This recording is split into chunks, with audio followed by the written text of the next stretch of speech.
Hello guys, I am निकी और आप देख रहे हैं अपना YouTube channel IQ students point.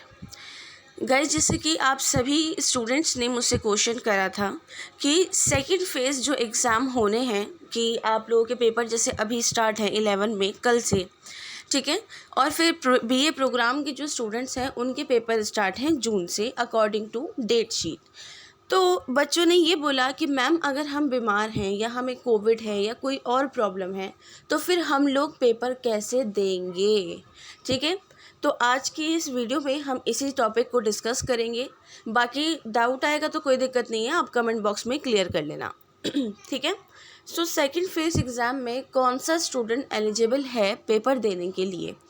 देखिए, कोई आप लोग पहली बात तो ये दिमाग में डालना बंद कर दो कि मैं किसी फेक उससे बनवा लूँगी, मतलब हॉस्पिटल में या डॉक्टर जो भी जान पहचान के हैं उनसे फेक बनवा लेंगे और फिर वो दे देंगे।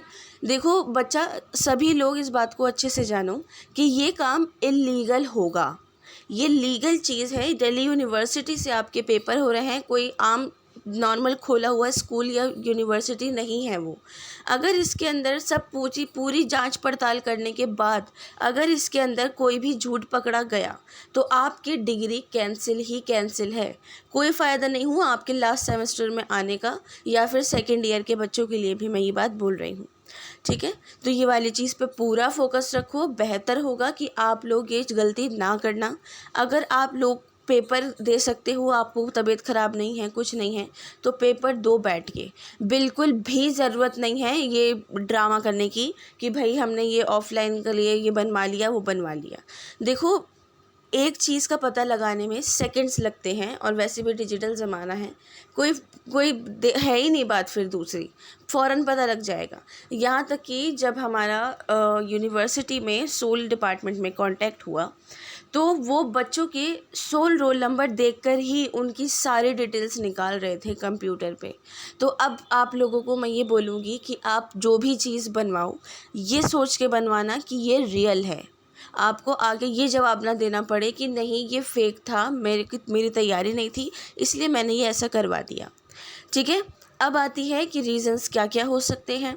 पहली बात कि आप बीमार हैं, आपके घर में कोई बीमार है, क्योंकि ऐसे बहुत सारे बच्चे हैं जो खुद उनके बहन भाई नहीं हैं या फिर वो उनके बहन भाई कहीं और रहते हैं, लेकिन वो अपने पेरेंट्स में से किसी एक या किसी एक बहन भाई या किसी और के साथ दिल्ली आए हुए हैं और वो शख्स बीमार है, तो उसकी देख रेख के लिए रुकना पड़ेगा। ऑब्वियसली बात है, अगर तबीयत ख़राब है तो रुकना ही पड़ेगा।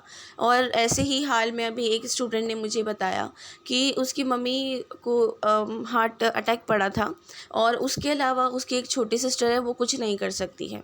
तो वो बहुत रिक्वेस्ट से मुझसे बोली कि मैम मेरे पेपर दोबारा हो जाएंगे, क्योंकि मेरी तैयारी तो है लेकिन मैं पेपर अभी दे नहीं सकती हूँ क्योंकि मम्मी को मैं अकेला नहीं छोड़ सकती।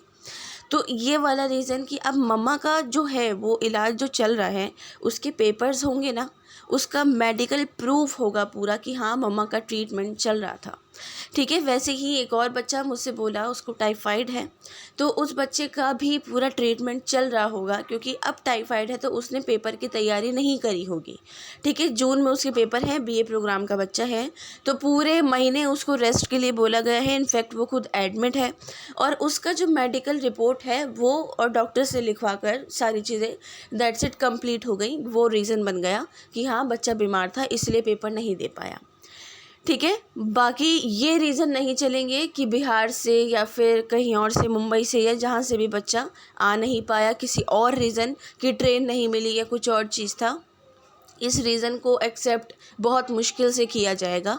सब तुम्हें प्रूफ बताने पड़ेंगे कि तुमने ट्रेन की बुकिंग की थी या नहीं की थी, ये क्या चीज़ थी। क्योंकि देखो, आप लोग तो इसको हलवा समझ रहे हो, लेकिन ये दिल्ली यूनिवर्सिटी है, इसको हलवा नहीं समझा जा सकता, ठीक है। अगर कोई और सी इग्नू यूनिवर्सिटी, जामिया यूनिवर्सिटी कोई भी होती तब भी उसको हलवा नहीं समझा जा सकता था, ठीक है। सो ये वाली चीज़ का बहुत ध्यान रखना।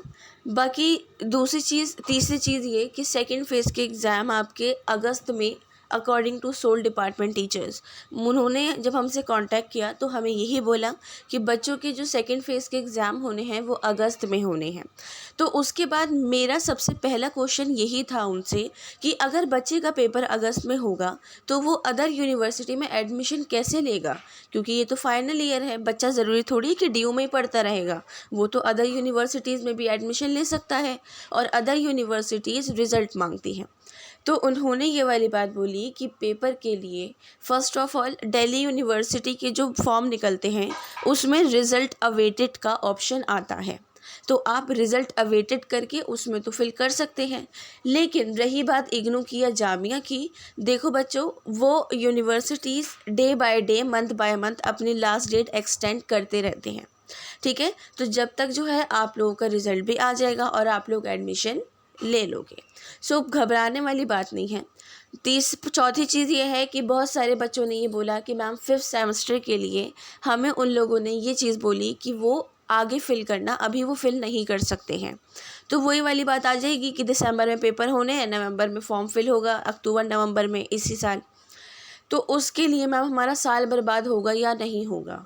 देखो, अगर आप वही वाली बात बोलूँगी, ड्यू से फॉर्म फिल कर रहे हो तो ईयर वेस्ट होने के चांस नहीं हैं, लेकिन अदर यूनिवर्सिटी रिज़ल्ट मांगती है और जब तक आपका वो एक पेपर क्लियर नहीं होगा आप उस रिज़ल्ट को निकलवा नहीं सकते हैं, ठीक है। कोई फ़ायदा नहीं होगा रिज़ल्ट निकलवाने का, अगेन वो ग्रेजुएशन करनी पड़ जाएगी, क्योंकि यूनिवर्सिटी की निगाह में आप एक सब्जेक्ट ड्रॉप कर चुके हो। Okay, so second phase exams के लिए जो स्टूडेंट एलिजिबल हैं वो मैंने आपको यहाँ क्लियर कर दिया है। डाउट आ रहा हो तो बेफ़िक्र होके पूछ लो, लेकिन कोई चीज़ दिल में मत रखना कि यार चलो कोई नहीं, हम एडजस्ट कर लेंगे। अगेन मैं यही बोलूँगी कि कोई भी फेक चीज़ को यूज़ मत करना।